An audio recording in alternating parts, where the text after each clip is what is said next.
Come to me, all you who labor and are burdened, and I will give you rest, says the Lord. Alleluia, alleluia, alleluia.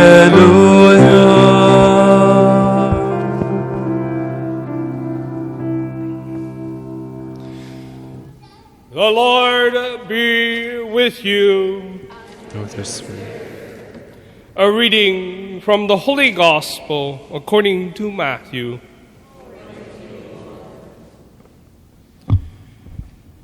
When Jesus saw the crowds, he went up to the mountain, and after he had sat down, his disciples came to him. He began to teach them, saying, "Blessed are the poor in spirit, for theirs is the kingdom of heaven. Blessed are they who mourn, for they will be comforted. Blessed are the meek, for they will inherit the land. Blessed are they who hunger and thirst for righteousness, for they will be satisfied. Blessed are the merciful, for they will be shown mercy.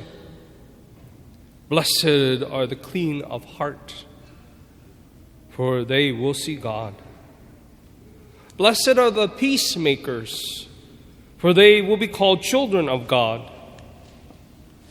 Blessed are they who are persecuted for the sake of righteousness, for theirs is the kingdom of heaven.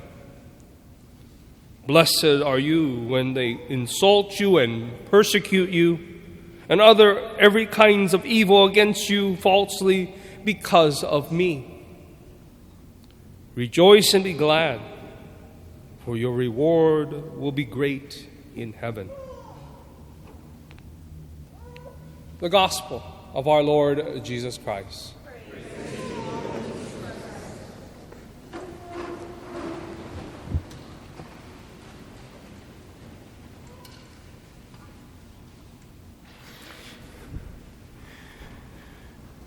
It is one of those celebrations that we gather together to acknowledge and to understand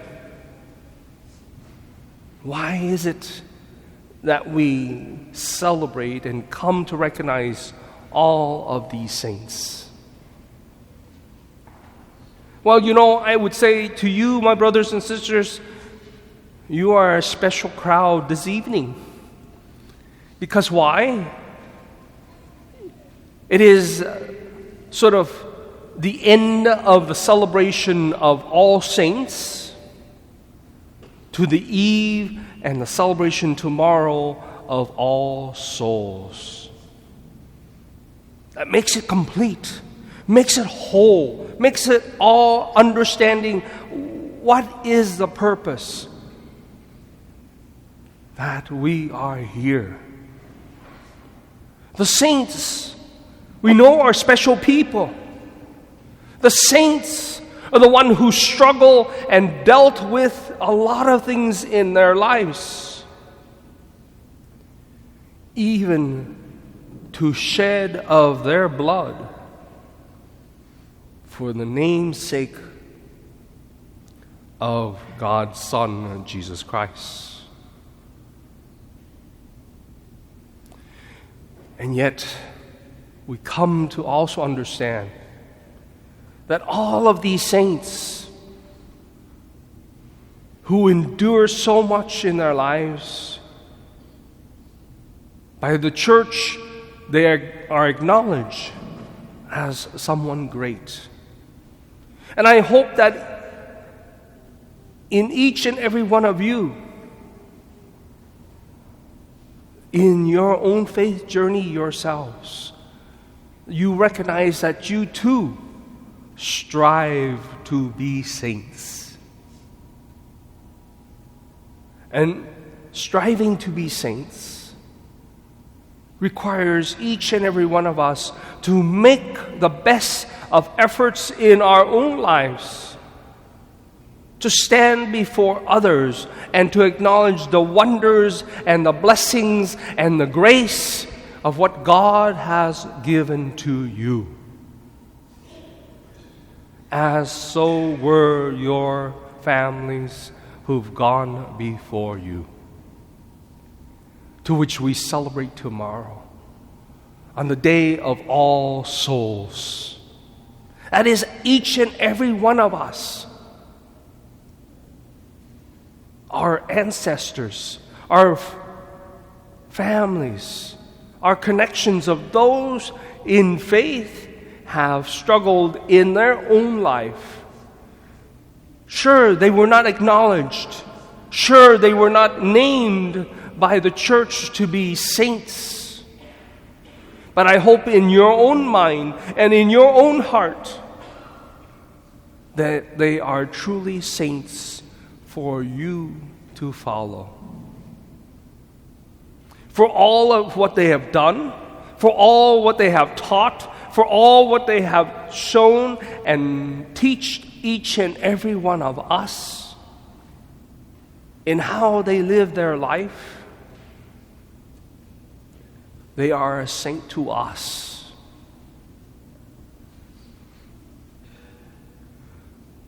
And so it is important that we recognize in this beautiful understanding of the community of saints. We are a community of saints, a community to which we strive to be saints. Those who've gone before us are saints in our minds, and those who are truly saints in the eyes of the church all lead us to one path, to one way, to an understanding of what wonders and beauty and blessedness and grace and all that is of God for each and every one of us. So we celebrate it here in this critical moment, in this one single moment of celebration. But yet, the church doesn't leave it alone just this one day. It is every day, every time we gather together to celebrate, to give thanks to God, to have Eucharist. We celebrate in acknowledging of all of those saints who've gone before us each and every day. That's why each day of the calendar year, there are different saints that we honor, that we hold to solemnities, to the feast days of who they are. But here today is each and every one of them. Each and every one of your own family who've gone before you. We acknowledge and we bring and raise them up to the Lord. And that we know that that connection, within that community, in that connection with one another, we are with the Lord. In our lives, in our struggles, in our sort of festivities and joys and happiness, and yet also the difficulties and the hardships of everything that it is of us.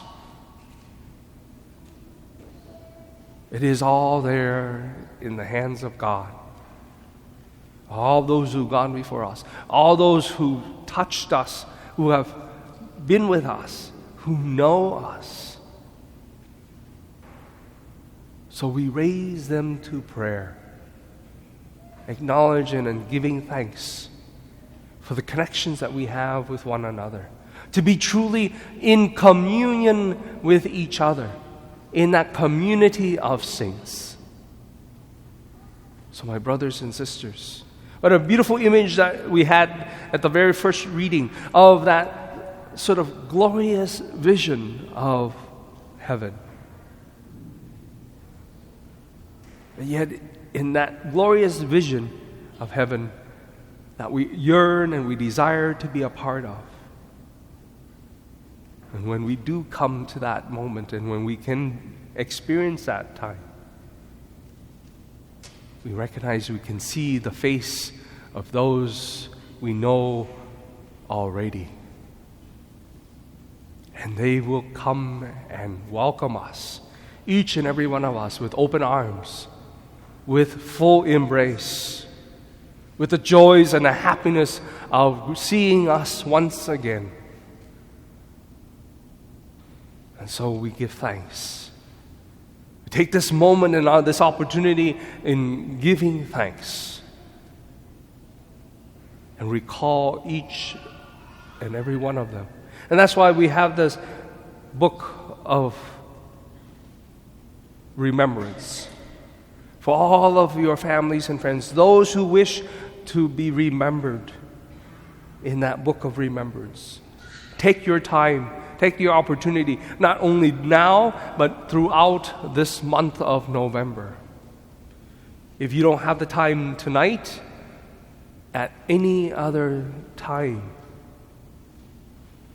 that you come, write down the names of all of the saints who have gone before you, the saints of your family, the saints of all those that have been touched, you have been touched by, so that we can raise them to prayer.